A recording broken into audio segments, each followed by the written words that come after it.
বিজেপির পরিবর্তন যাত্রায় রাস্তার দুধারে পতাকা লাগানো এবং সক্রিয়ভাবে অংশ নেবায় এবার তৃণমূলের কোপে পড়লেন এক বিজেপি কর্মী। শনিবার 7ই মার্চ রাতে পাঁচলার জুজুর শাহে বাবলু মান্না নামে এক বিজেপি কর্মীকে তৃণমূলের ছেলেরা ঘর বন্ধ করে বেধড়ক মারধর করে বলে অভিযোগ। পরে বিজেপির পক্ষ থেকে পাঁচলা থানায় অভিযোগ দায়ের করা হয়েছে, যদিও মূল অভিযুক্ত তৃণমূল নেতাকে এখনো গ্রেফতার করেনি পুলিশ। এরই প্রতিবাদে রবিবার পাঁচলায় বিজেপি কর্মীরা পথ অবরোধ করে বিক্ষোভ দেখান।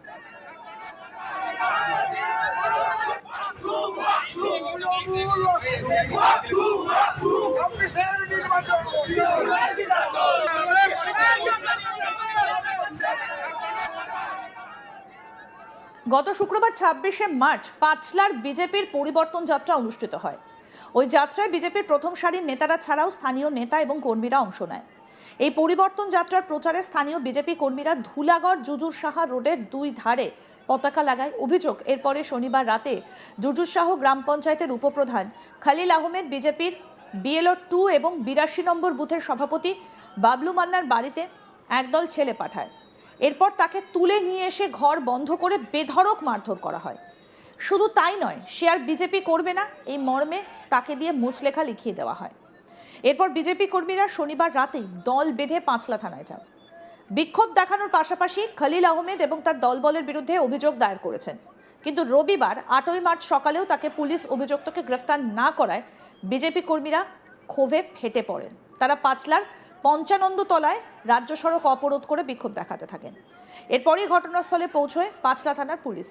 তারা অভিযুক্তদের গ্রেফতারের আশ্বাস দিলে বিক্ষোভকারীরা সরে যান। বিজেপি কর্মীদের অভিযোগ, খলিল আহমেদ ওই এলাকায় একাধিক অসামাজিক কাজের সঙ্গে যুক্ত, এলাকায় কার্যত ত্রাসের সৃষ্টি করেছে। এর আগেও নানা অছিলায় বিজেপি কর্মীদের মারধর করে, কিন্তু পুলিশ তার বিরুদ্ধে কোনো রকম কোনো ব্যবস্থা নেয়নি। তার বিরুদ্ধে পুলিশ যাতে ব্যবস্থা নেয় সেই কারণেই তারা আন্দোলনে নেমেছেন। কি বলছেন বিজেপি নেতা অভিলাষ ঘোষ, শুনবো। কালকে রাত্রিবেলা আমাদের শান্তিপূর্ণ ঝান্ডা লাগানোর কাজ চলছিল দুটায়।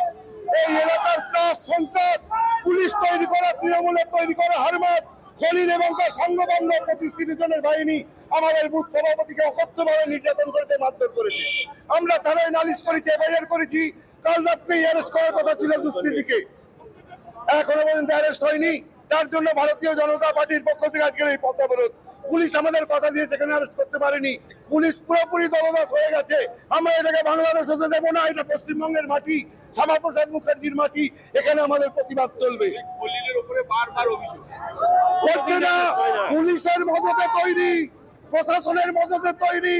এখানে যিনি বিধায়ক গুলশান মল্লিক তার ডানাত, প্রশাসনের ক্ষমতা নেই ওর গায়ে হাত দেবার, এই জন্য হত বেড়ে উঠেছে এবং ভারতীয় জনতা পার্টির কর্মীদের উপর বারবার আঘাত আনছে। বারবার কেন এটা চলছে?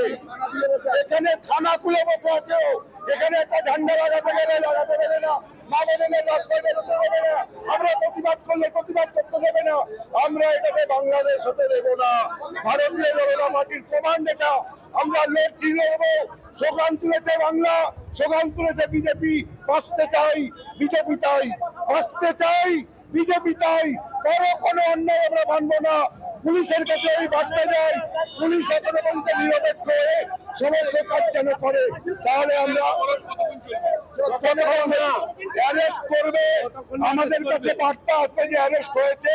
কাল রাত্রে অ্যাডিশনাল এসপি নিজে কথা দিয়েছেন, অভিলাষ বাবু অ্যারেস্ট করে নেব। আমরা এখনো পর্যন্ত অ্যারেস্ট করতে পারিনি।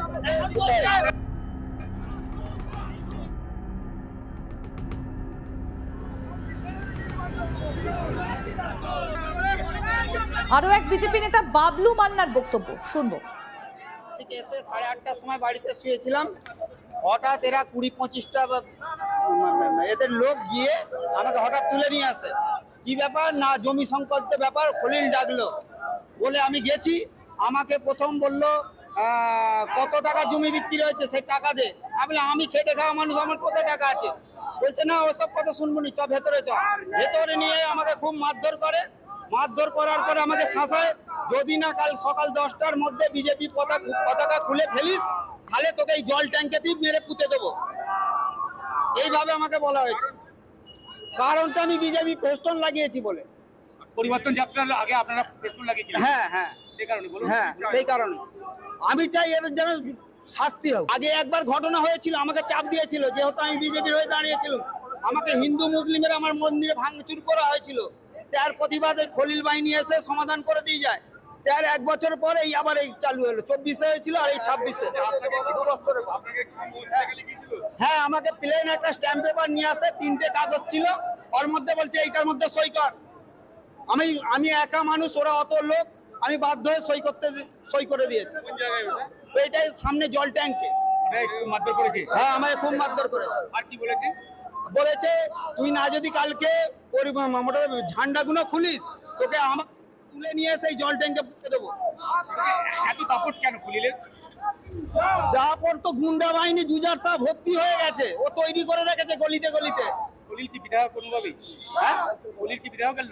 হ্যাঁ, বিদায় করলো। গুলশান মল্লিকের খুব কাছের লোক, উপপ্রধান।